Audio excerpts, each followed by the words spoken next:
Welcome to CZMA classes. आज हम लोग स्टार्ट करने वाले हैं बौद्ध धर्म। बौद्ध धर्म में जो महत्वपूर्ण बातें होंगी एग्जाम की दृष्टि से उन्हीं की बात हम लोग करेंगे। तो आप सब जानते हैं बौद्ध धर्म के संस्थापक कौन है। तो भगवान बुद्ध बौद्ध धर्म के संस्थापक हैं। बौद्ध धर्म संस्थापक की अगर बात करें तो गौतम बुद्ध संस्थापक हैं। गौतम बुद्ध के बचपन का नाम आपसे पूछा जाता है तो इनके बचपन का नाम सिद्धार्थ था। सिद्धार्थ। हुई बातें जो हैं वो बहुत सारी हैं। इनकी पत्नी का नाम क्या था? तो इनकी पत्नी का नाम यशोधरा, बेटे का नाम राहुल था। ये बिल्कुल कॉमन बातें हैं। इनके पिता का नाम शुद्धोधन शाक्य था, वो शाक्य गणराज्य के प्रमुख थे। बातचीत बौद्ध धर्म की स्टार्ट करने से पहले हम आपको भगवान बुद्ध के व्यक्तित्व के बारे में आपको बताना चाहते हैं। तो उनसे जुड़ी हुई एक छोटी सी बात आपसे साझा करेंगे। तो भगवान बुद्ध आप सब जानते हैं बिच्छू का रोल प्ले करते हैं पूरे जीवन में। 35 साल के बाद पहले ये राजा के लड़के थे, उसके बाद संन्यास ग्रहण कर लेते हैं, उसके बाद ये भिक्षा मांगते हैं। तो भिक्षा मांगने के क्रम में ये गांव-गांव जाते रहते हैं। तो जब ये गांव गए, वहाँ एक गांव में एक व्यक्ति ने इनका बड़ा अपमान किया। बोला कि आप राजा के लड़के थे, आपको ये काम नहीं करना चाहिए था। बहुत ज़्यादा भगवान बुद्ध के सामने उसने अपशब्द कहे। अपशब्द वो बोलता रहा और भगवान बुद्ध बिल्कुल शांति से उसके अपशब्दों को सुनते रहे। जब उसके द्वारा बुरा भला जितना भी कहना था उसने कह लिया भगवान बुद्ध को, भगवान बुद्ध ने कोई भी जवाब पलटकर नहीं दिया। जब जवाब नहीं दिया तो गलत बातें करने वाला, अपशब्द कहने वाला, भगवान बुद्ध को अपशब्द कहने वाला व्यक्ति व्यथित हो जाता है। वो कहता है कि हमने बहुत सारी बातें की, आपके बारे में बुरा भला कहा, आप फिर भी शांत हैं, आप कुछ भी हमसे नहीं कह रहे हैं, इसके पीछे राज क्या है? तो महात्मा बुद्ध बोले कि आपने हमसे जितनी बातें कही उसके पीछे हम कुछ नहीं बोले, इसके पीछे एक तर्क है। वो तर्क उन्होंने दिया। वो तर्क क्या था आपके साथ शेयर करते हैं। तो भगवान बुद्ध ने उससे कहा कि अगर कोई चीज़ है, कोई वस्तु है, वो आपके पास है। अगर कोई वस्तु, इधर हम कम्युनिकेशन की बात कर लें तो ये कोई व्यक्ति है और इधर हम बात कर रहे हैं ये भगवान बुद्ध की। तो ये व्यक्ति से भगवान बुद्ध बोलते हैं कि अगर आपके पास फूल है और आप मुझे ये फूल अर्पण करना चाहते हैं, मुझे ये फूल आप देना चाहते हैं, और अगर मैं इन फूलों को लेने से मना कर दूं तो बताइए वो फूल किसके पास रहेंगे? तो व्यक्ति वो कहता है कि ये फूल तो हमारे पास ही रहेंगे। तो भगवान बुद्ध ने कहा उसी प्रकार से जो तुमने हमसे अपशब्द कहे हैं वो हमने आपके ग्रहण नहीं किए। वो अपशब्द किसके पास रहे? तो वो अपशब्द आपके पास ही रहेंगे। तो ये बातें सुनकर वो व्यक्ति बड़ा अचंभे में पड़ जाता है और भगवान बुद्ध की शरण में चला जाता है। तो ऐसा व्यक्तित्व था भगवान बुद्ध का। उन्हीं की बातचीत हम स्टार्ट कर रहे हैं। तो आपने अभी तक जाना कि बौद्ध धर्म के संस्थापक गौतम बुद्ध हैं। ये किस गणराज्य से हैं? तो ये शाक्य वंश से हैं। सिद्धार्थ इनके बचपन का नाम, पत्नी इनकी यशोधरा है, बेटे का नाम राहुल है। सारथी का नाम भी आपसे पूछा जाता है तो सारथी इनके चन्ना है। सारथी कौन है? चन्ना। अब इसके बाद में स्टार्ट ये करते हैं कि आखिरकार भगवान बुद्ध का जन्म कब हुआ? तो इनका जन्म, गौतम बुद्ध का जो जन्म है 563 ईसा पूर्व में हुआ। 563 ईसा पूर्व। अब कंफ्यूजन यहाँ ये हो जाती है कि ईसा पूर्व और ईसवी में क्या अंतर है। तो एक ईसवी को ईसा मसीह का जन्मदिन माना गया है। ईसा मसीह का जन्मदिन। ईसा मसीह से जितने भी लोग पहले हुए हैं, ईसा मसीह के जन्म से जितने भी लोग पहले हुए हैं उनके पहले हम लोग लगाते हैं ईसा पूर्व। इसका मतलब ये हुआ ईसा मसीह से कितने साल पहले भगवान बुद्ध अवतरित हुए? तो 563 साल पहले, इसीलिए लिखा जाता है ईसा पूर्व। और 1 के बाद में 2, 3, 4 ये सभी आपकी हो गई ईस्वी। 563 ईसा पूर्व में कहाँ जन्म हुआ? तो ये जन्म होता है इनका नेपाल के लुम्बिनी में। नेपाल में एक जगह है, उस जगह का नाम लुम्बिनी है, वहां भगवान बुद्ध का जन्म होता है। अब जन्म होने के बाद में इनको बहुत सारी सुख सुविधाएं इनके महल में इनके पिता ने दे दी थी, जिससे इनका बेटा सन्यासी ना बन पाए। राजा का बेटा, राजा क्या चाहेंगे? राजा यही चाहेंगे कि उनका बेटा भी राजा ही बने। स्वप्न होता है तो जब स्वप्न में वो देखते हैं कि भगवान बुद्ध सन्यासी भी बन सकते हैं या बहुत बड़े चक्रवर्ती सम्राट बन सकते हैं, ऐसी भविष्यवाणी एक साधु इनके बारे में करते हैं, तो जिससे शुद्धोधन शाक व्यथित हो जाते हैं, कहीं हमारा बेटा सन्यासी ना बन जाए। इसलिए उनको हर एक सुख सुविधा दे देते हैं और इसी के साथ इनकी शादी भी कर देते हैं जल्दी। जब शादी इनकी हो जाएगी तो गृहस्थ जीवन जिएंगे और सन्यास की तरफ इनका ध्यान नहीं जाएगा। आप सबने कहानियां सुनी होंगी कि वो बूढ़े व्यक्ति को देखते हैं, सन्यासी साधु को देखते हैं, वहीं से इनका हृदय परिवर्तन हो जाता है। वो बातें आपके एग्जाम में नहीं पूछी जाती, जो पूछी जाती हैं उनके ऊपर आ जाते हैं। तो आपसे पूछा जाएगा त्रिपिटक क्या है? त्रिपिटक, पिटक का मतलब होता है टोकरी। पिटक का मतलब क्या है? टोकरी। तो या फिर 3 टोकरियां हम कह लें। तो यहाँ त्रिपिटक जो है वो एक धर्म ग्रंथ है। वो किस धर्म से संबंधित है? तो ये बौद्ध धर्म से संबंधित है। बौद्ध धर्म में कौन सा मार्ग दिया गया? तो बौद्ध धर्म में मध्यम मार्ग, पंचशील सिद्धांत, अष्टांगिक मार्ग दिए। भगवान बुद्ध ने अष्टांगिक मार्ग दिया, अष्टांगिक मार्ग दिया। इन्होंने कहा कि ज्यादा इच्छाएं आप करोगे और वो अगर इच्छा पूरी नहीं हुई तो वही आपके दुख का कारण है।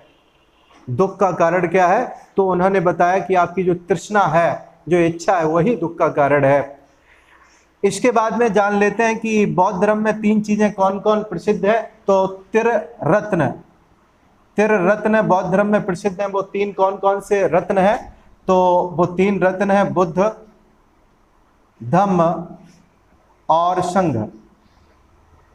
बुद्ध, धम्म और संघ त्रिरत्न के नाम से बौद्ध धर्म में जाने जाते हैं। इसके बाद में हम लोग बात करेंगे सीधे कि आखिरकार भगवान बुद्ध कब गृहस्थ जीवन को छोड़कर संन्यास धारण करते हैं। तो 29 वर्ष की अवस्था में, 29 वर्ष की अवस्था में ये अपने घर को छोड़ देते हैं। यहाँ बहुत सारी कहानियां उनके बारे में प्रचलित हैं। कोई कहता है कि रात में चले गए थे, कोई कहता है कि रात में चले गए थे, और कोई कहता है कि भगवान बुद्ध को सेनापति का कारभार सौंपा गया। 2 कहानियां। पहली कहानी क्या कहती है कि रात में ये चले गए थे, रात्रि में, और दूसरी कहानी कहती है कि ये सेनापति को पोस्ट ऑफर करी गई थी। और सेनापति की पोस्ट में आप जानते हैं कि जब दूसरे राज्य से टकराव होता है तो हजारों जीवों की, जो निर्दोष होते हैं, उनकी हत्या हो जाती है। जब हत्या हो जाती तो ऐसा काम भगवान बुद्ध ने कहा कि हम तो नहीं कर पाएंगे, तो इसलिए उन्होंने सेनापति की पोस्ट ठुकरा दी। जब पोस्ट ठुकरा दी तो फिर वो राजकाज से निवृत्त होना चाहते थे, इसीलिए संन्यास ग्रहण किया गया। ये एक पक्ष कहता है। दूसरा पक्ष कहता है कि इनके मन में बहुत सारे प्रश्न थे, उन प्रश्नों को जानने के लिए इनके मन में जिज्ञासा उठी और ये अपना घर द्वार छोड़कर संन्यास की तरफ चले गए। तो जब 29 साल की उम्र में अपने प्रश्नों को लेकर ये सबसे पहले कहाँ गए? तो सांख्य दर्शन की शिक्षा लेने के लिए। कौन सा दर्शन? सांख्य दर्शन की शिक्षा लेने के लिए अलार कलाम से मिले। अलार कलाम इनके पहले गुरु माने जाते हैं, लेकिन ये भी इनकी प्रश्नों को नहीं सुलझा सके, इनके प्रश्नों का सही तरीके से निवारण नहीं कर पाए अलार कलाम। तो इनके मन में जिज्ञासाएं बनी रही। इसके बाद भगवान बुद्ध ने क्या किया? तो भगवान बुद्ध पीपल वृक्ष के नीचे, पीपल वृक्ष के नीचे घोर तपस्या में लीन हो जाते हैं। इसे बोधि वृक्ष के नाम से भी जाना जाता है, बोधि वृक्ष। और ये बोधि वृक्ष है कहाँ? तो बोधि वृक्ष बोधगया में है, जो आज बोधगया के नाम से आप जानते हैं, बोधि वृक्ष, ये पीपल का वृक्ष था। यहाँ ये 6 साल कठोर तपस्या करते हैं। तो 29 में आप 6 ऐड करेंगे 35 वर्ष आएगा। 35 वर्ष की अवस्था में ये सिद्धार्थ से बुद्ध बन गए। यहाँ इनको ज्ञान की प्राप्ति हुई। तो ज्ञान की प्राप्ति अगर पूछा जाए तो कहाँ हुई? निरंजना नदी के तट पर, निरंजना तट पर बोधि वृक्ष के नीचे बोधगया में इनको ज्ञान प्राप्त हुआ। अब ज्ञान प्राप्त होने के बाद में इनके 5 शिष्य बने, 5 इनके शिष्य बने। और सबसे पहला उपदेश जो है भगवान बुद्ध के द्वारा कहाँ दिया गया? तो पहला उपदेश जो इनके द्वारा दिया गया उपदेश, वो सारनाथ में दिया गया। सारनाथ, सारनाथ को आप लोग ऋषि पत्तम के नाम से भी जानते हैं, ऋषि पत्तन, सारनाथ कह लें, सारनाथ पूछा जाता है सबसे पहला उपदेश। अब सबसे पहला उपदेश आपने जान लिया सारनाथ। सबसे ज्यादा कहाँ दिए? तो श्रावस्ती में। कौन सी जगह सबसे ज्यादा जो उपदेश भगवान बुद्ध के द्वारा दिए गए, सर्वाधिक उपदेश, सर्वाधिक उपदेश, तो ये श्रावस्ती, वही इलाका जो आजकल का आपका अयोध्या है, वहीं पे सर्वाधिक उपदेश भगवान बुद्ध के द्वारा दिए गए। उपदेश अगर देंगे तो कोई ना कोई उनकी भाषा होगी, लैंग्वेज होगी। तो वो लैंग्वेज आपकी क्या थी? तो भगवान बुद्ध ने जनमानस की भाषा, जनमानस मतलब उस समय जो जनता बोलती थी वो पाली भाषा थी आपकी, हिंदी तो नहीं थी। पाली भाषा में अपने उपदेशों को इन्होंने दिया। पाली भाषा में याद रखेंगे आप लोग, कौन सी भाषा? जनमानस की भाषा कौन सी? पाली भाषा में उपदेश देते हैं।